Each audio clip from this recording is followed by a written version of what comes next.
secara naratif, karena kami juga sampai dengan hari ini semua, saya kira seluruh rakyat Indonesia itu belum pernah melihat sertifikat kelulusan dia dari Orchid Park Secondary School, ya. Dan supaya rakyat semua tahu bahwa Orchid Park Secondary School itu adalah jenjang SMP, jenjang SMP ya, supaya tahu kalau metode pendidikan atau hierarki pendidikan di di Singapura itu berbeda dengan di Indonesia. Kalau di Singapura itu jenjang pendidikan dasar dan menengah itu mengenal pertama adalah primary school, kalau di Indonesia itu SD. Dan kemudian secondary school, ya, secondary school. Jadi Orchid Park Secondary School itu adalah SMP. Nah, terus ada fakta atau data yang lebih jelas lagi adalah Orchid Park Secondary School itu didirikan tahun 1999 dan kemudian baru mulai operasional 2001. Artinya kelas 1 SMP-nya itu baru menerima murid di 2001. Sehingga di 2002 itu dia baru punya murid kelas 2 SMP.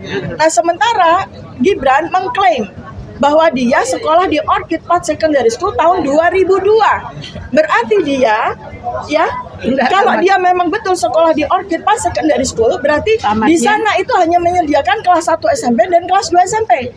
Nah, kemudian ya, jadi pertanyaan, mengapa dia mesti mengulang SMP-nya lagi? Ya, sementara di laman KPU kita juga lihat bahwa Gibran itu sekolah di Orchid Park Secondary School itu dari 2002 sampai 2004, artinya 2 tahun. Berarti dia automatically dia mengulang kembali SMP-nya. Karena sekali lagi tahun 2001, 2002 sampai 2004 itu Orchid Park Secondary School baru punya kelas 1, kelas 2 SMP.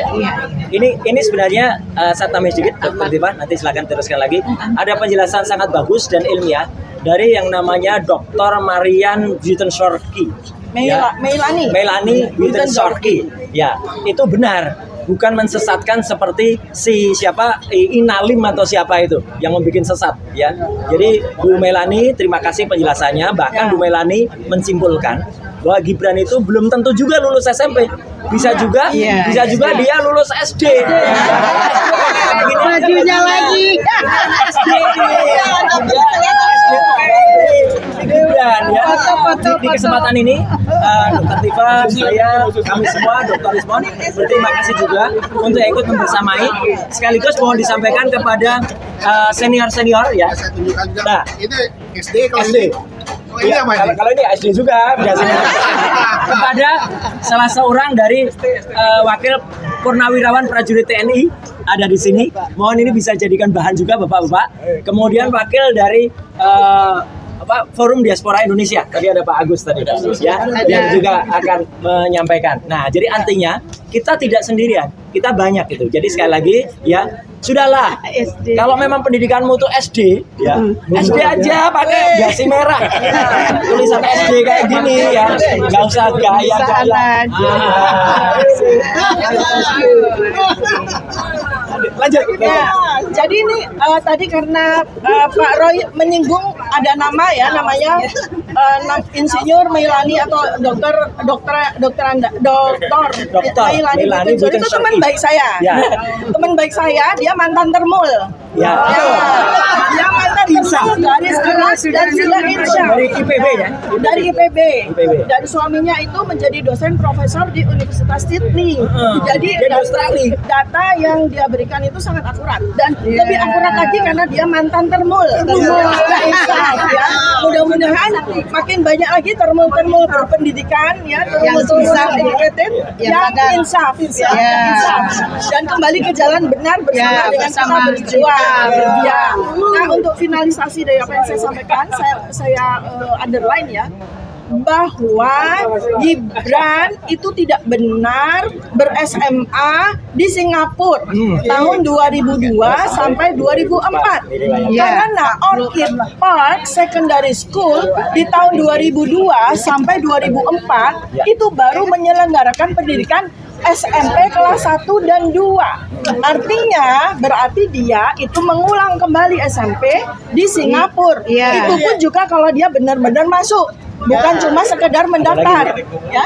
Nah, kemudian kita dalam waktu dekat akan ke Solo, kita akan ke SMP 1 Negeri 1 Surakarta untuk mencari kejelasan apakah di tahun 2002 SMP Negeri 1 Surakarta mengeluarkan ijazah atas nama Gibran Rakabuming Raka. Sesuai situs sekretariat negara loh. Ya, Salah lagi. tetapi ya sungguh pun, kalaupun Gibran itu memang memiliki ijazah dari SMP Negeri 1 Surakarta, Ya. pertanyaan berikutnya itu belum bisa memenuhi syarat sebagai wakil presiden. Ya, benar. Karena menjadi wakil presiden itu syaratnya minimal adalah SMA. Sesuai dengan Undang-Undang Nomor 7 Tahun 2017 Pasal 169 huruf R.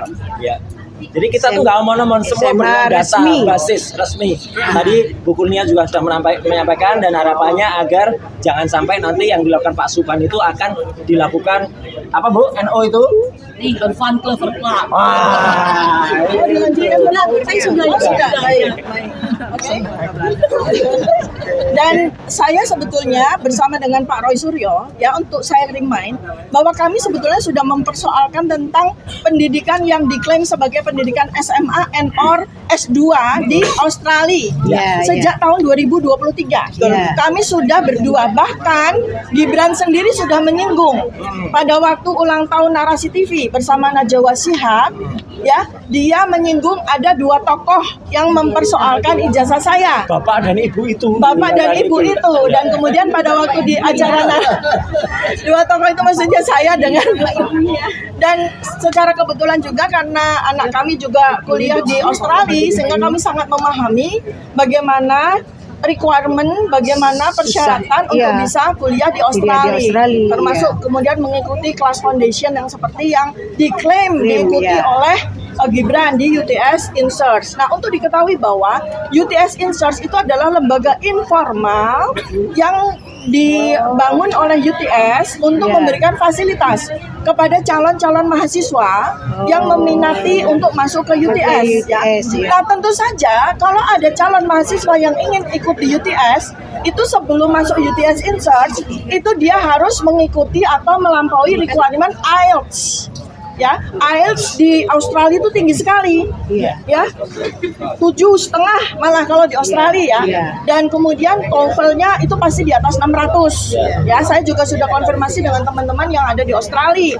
Ya, nah sekarang pertanyaannya dari sisi neuroscience behavior, apakah Anda semua rakyat Indonesia melihat kemampuan bahasa Inggris, narasi bahasa Inggris Gibran Rakabuming itu cocok Ya, benar. dengan seseorang dengan IELTS 7,5 atau Ya. TOEFL di atas 600. Nah, itu kan Bahasa Indonesia kita aja bisa nggak lihat beres. saja ya seperti itu.